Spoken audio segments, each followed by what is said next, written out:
Hi, I'm a witch, and my crush wants me to make a love potion for you to review. This time last year, I reviewed the first volume of Hi.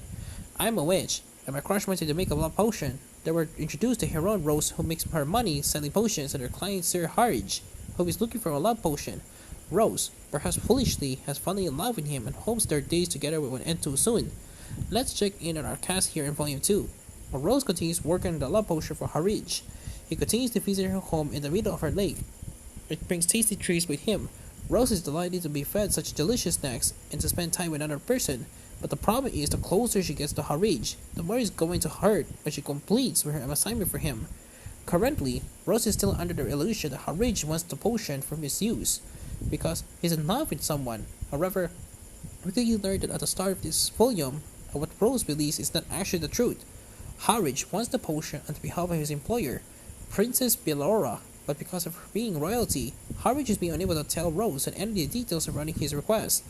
So the misunderstanding between our two main characters continues and this leads to confusion when Rose is greeted by friends and traveling merchant Tian.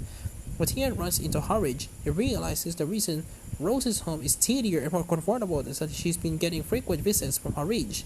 Never did Tian think he see the day there was a clean space for someone to sit in Rose's cottage. When he meets Harij, he quickly realizes that the two have feelings for one another and decided to tease Harij. Seeing how close Rose and Tian are, Harij can help but get jealous of the relationship. He's never seen anyone else visit the witch before and wrongfully assumed he was the only one who spent time with her and go to see her with her guard down. But now he's realizing that he didn't even know her first name until Tian let it slip, despite the fact a whole season has passed since he started visiting her to obtain a love potion. It's fair to say that the majority of this volume revolves around Rose and Harriet's relationship and their inability to be honest with one another. This is just because of the misunderstanding surrounding the potion, but also the fact that Rose thinks she never see Harriet again once the job is complete. Meanwhile, Harriet doesn't understand why he cares so much about Rose, but the more he visits her, the more he looks forward to these quiet moments of sharing a meal in her quiet home.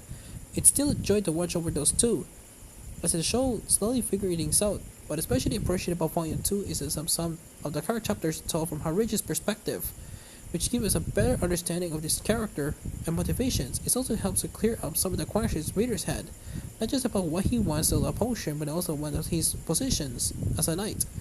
Given would only ever see Rose at home and the island, instead he had the opportunity to see more of the world outside of her safer space. Some of the problems they had with Volume 1 persist, notably the fact that pages can often be overwhelmed by dialogue.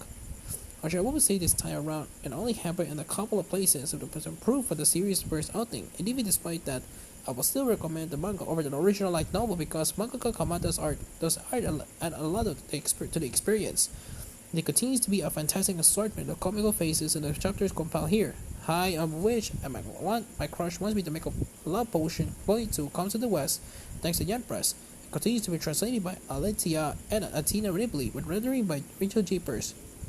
The release opens with color pages and also contains a short story written by original creator Eiko Matsuhana. Voyager is currently scheduled for release in October, so not long to wait to see more of this one.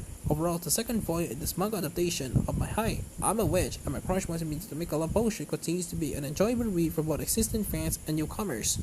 With more focus on Harij this time around, there's plenty to sink your teeth into while enjoying watching over these two characters and to figure out their feelings for one another. A review copy from Yen Press was supplied by Diamond Book Distributors UK, 9 out of 10.